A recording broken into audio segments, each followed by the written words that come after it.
Here's what's happening in manufacturing today. I'm Andrew Skoog with MachinistX, and we're going to dissect a few topics that are trending in the machining and the manufacturing industry. The one thing that I would say that I'm seeing in the industry right now is a big increase in cobots, and you're seeing a lot of development in automation and robotics. We have a workforce development or workforce shortage, as you all know, and to rise to the occasion, we're seeing a lot of robotic manufacturers come to the table with robotics that are easier to use, non-program or non-coding type cobots. And yesterday I was in a shop that had a couple of these, and I was fascinated to see how easy they are to use, but also to give you some caution that they're not the be-all end-all for productivity or for throughput. I'm seeing that people are putting them in place where they had an operator swapping parts, which is good, but in the one application I saw, they were using very old equipment like Acme Gridley type machines to pound out the parts, which they're very fast at pounding out parts, and I get it. And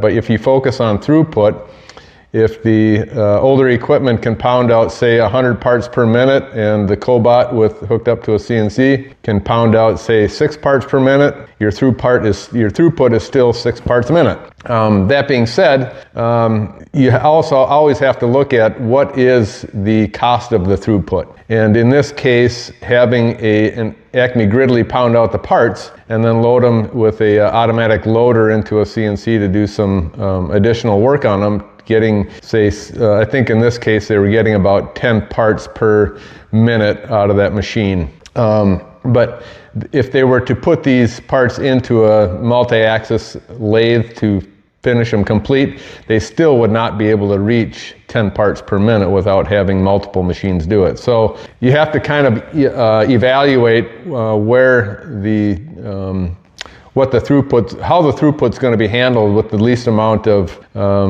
human interaction, because in a state where we don't have enough people to run the equipment, you have to figure out what you have internally for resources, from equipment to people, and adding a cobot into this situation does, if you're new to robotics, there can be a bit of a learning curve, but there's so much help out there, and these manufacturers of building the cobots want you to be successful with that technology, so they're going to help you. That being said, you have to also be prepared for the process of putting these cobots in place, meaning a cobot can't simply grab a part and orient it. You got to have, in most cases, you got to have a tray ready for these parts with orientation. So it does take some human element to fill the trays or get the parts available to the cobot so it can pick them up. In more advanced robotics, the robotics can actually take a picture of the part and figure out how to grab it or orient it so that it can grab it. But I'm seeing a major trend in cobots and robotics. In other news, I'm also seeing cybersecurity being a huge issue right now with some of these, I don't know what you'd call them, but the people that are, love interfering with, I don't know, just interfering with people and making lives miserable for people. There's a certain segment of people out there that just want to make life miserable for everybody, so they generate these viruses and stuff for people's computers so they can hack them and get ransom and all that other kind of stuff. We're seeing a significant boost in this, and a lot of these are written by AI. So AI is a phenomenal tool for good, but it's also giving these coders a fantastic way to get around a lot of the anti-virus type software and anti-malware type software. So if you're not already looking at ways to protect your information and your computers, that's something that you probably want to look at more and more as time goes on, especially if you're starting to do work for the Department of Defense or Department of War. And along with all of this is just simply the industry is growing. In the United States right now, we're seeing a significant increase in work from the data centers. I'm seeing them data centers going up, and I can't imagine I can't believe how quickly they're coming together. I was expecting to see these data centers maybe starting to blossom in the next 5 years. We drove by one that is literally going 24/7, lights at night with earth moving equipment going like crazy, and they're not wasting time on these data centers. They're going up quick. And along with that, every one of these data centers is going to need machined components. So coppers and silver, gold, a lot of these components that we historically haven't seen too much of in the machining industry, you're going to start seeing them. Even tungsten, we're going to see a lot of tungsten being consumed and machined. And so if you're not already looking at different diversification within your portfolio of machined components, you might want to start considering semiconductor and data center type work. Along with that is also mining, because the reshoring of mining and doing a lot of that work is ramping up big time. So we've been drilling already for oil, but I would say the industries to pay attention to right now would be data centers and semiconductor. Those are two really hot ones. We're always going to see automotive. That's going to return because of a lot of the manufacturers coming over here to make vehicles. But again, that's a global type sector. So hopefully this helps. Following this is a good technical piece. I'll be doing a technical piece with every video, and so pay attention to these as we approach and follow along. I'd like to know what sectors you guys are seeing in the marketplace right now, what kind of work you're seeing coming in, and what kind of challenges that you might be facing with not only the workforce but also robotics. Put them in the comments below and follow along. You can also find us at MachinistX.com.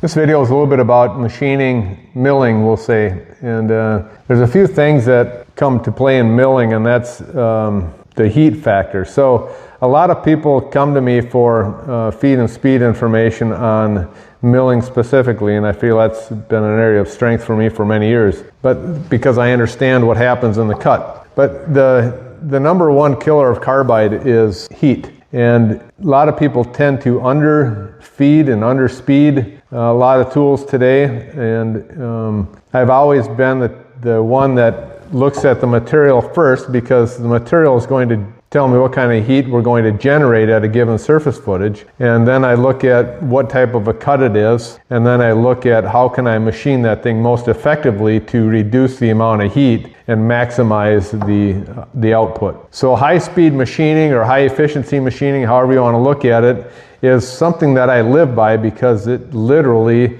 has revolutionized the way we rough machine stuff, or even finish machine materials. But I want to talk mostly about the heat factor. And a lot of feed and speed charts will say you can run a tool, let's hypothetically say it's 316 stainless, and they'll say for slot milling it's 350 surface footage, and for high velocity machining or side cutting, however they want to put it, it will be, say, 500 surface footage. And then they say wet and dry and all this kind of stuff. Don't confuse yourself with all that information. What I look at first is, what can I get by with at a certain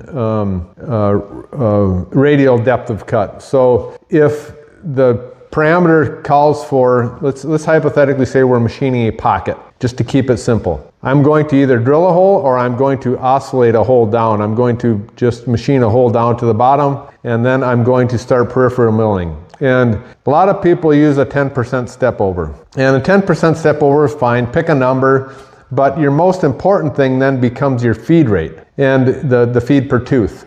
Now, I'm not going to talk about when you're milling a circle, the reduction that you have to, the correction factor that you have to do. I'm just going to simply talk about the feed rate in a feed per tooth that's uncorrected, because then we don't need to get into a discussion about, well, if you're cutting a circle this size and your feed rate has to be that. Let's not talk about that. Let's simply talk about the fundamentals of surface footage and heat and how it kills carbide. So when it comes to, in my head, when I'm looking at 316 stainless, I know that I can run at a 10% radial engagement at least 600 surface footage, but I'm going to control my heat with a variable of surface footage and feed rate, whatever I can get by with. If the machine has a limitation on the feed rate, then I'm going to run slower on my RPM and higher on my chip load, just so that I can fit within the window of the machine's parameters. If there is no parameter restriction, I'm just going to say, okay, I'm going to run at 600 surface footage, I'm going to run a 10% step over,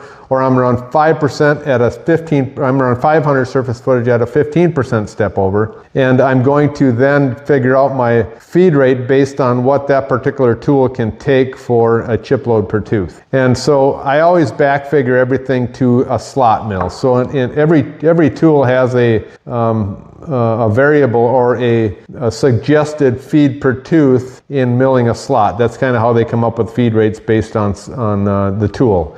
And on like a 1/2-inch tool, it's going to be 3/1000ths for most charts, or for most end mills, it's going to be 3/1000ths on a 1/2-inch tool for a feed rate in a slot. So then I say, okay, well, if I'm at 10% step over, I already know that to get that 3/1000ths thick chip, I'm going to have to feed at a factor of like 1.6, we'll say, to get that same chip thickness. I don't worry about that chip thickness rule at all. I just know that I can run at least 3x faster on my feed rate at a 10% step over and not have any issues, unless I come into a corner. But again, we're going to get rid of those variables. We're just going to talk about the feed as I think about it and what I've trained other people, and this is all done in practice. I run up to a 6 times feed rate at a 10% radial engagement. It depends on what somebody's feelings are about being aggressive. But I know at 4 times I'm very successful.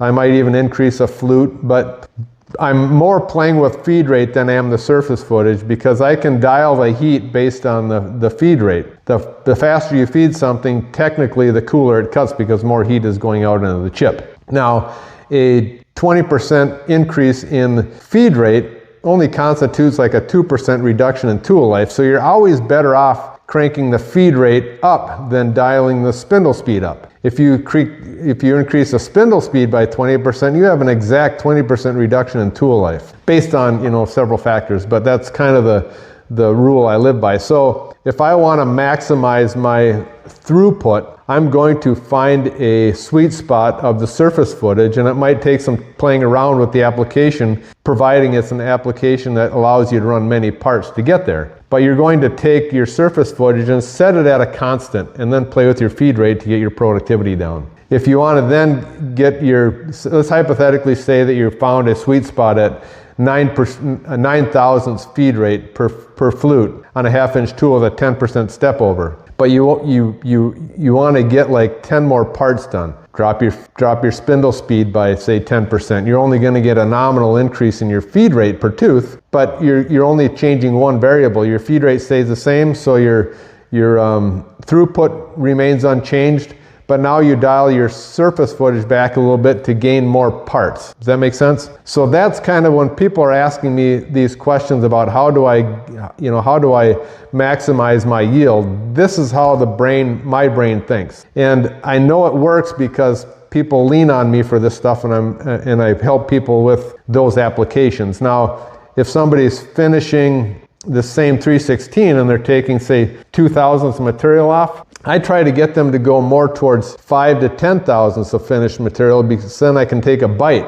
Because at 2/1000ths, if you're trying to get say a 16 finish or even a 10 finish with an end mill, which is sometimes hard to achieve, you'd say even a 20 finish, you have to reduce your feed rate quite a bit, and now you're making dust, and you're going to just erode that end mill away. So I like to take more material off as a finish pass. But again, it depends on the actual tool and the application as to how much radial deflection you're going to allow that tool to take and maintain your tolerance. So there's things that you play with, but I think as a general rule, when you're trying to establish a process, start with something you already know on a surface footage, and then plug in your feed rate. I think you'll gain a lot more ground by establishing this up front, but then take notes along the way, because you don't want to make it more than one change at a time. I only change surface footage or feed rate, depth of cut, one at a time. And I do that because you never know what variable is going to help or fail.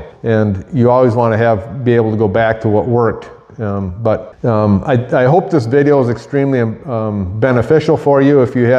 If If you need more clarity or you want me to expand in one area on a material or something like that, you can either message me or find me on MachinistX.com or put it in the collaborations page on the site. I just want to help people get more productive on the machining side. And one way of doing that is to establish a process, and once you have a process, then you go to improve it.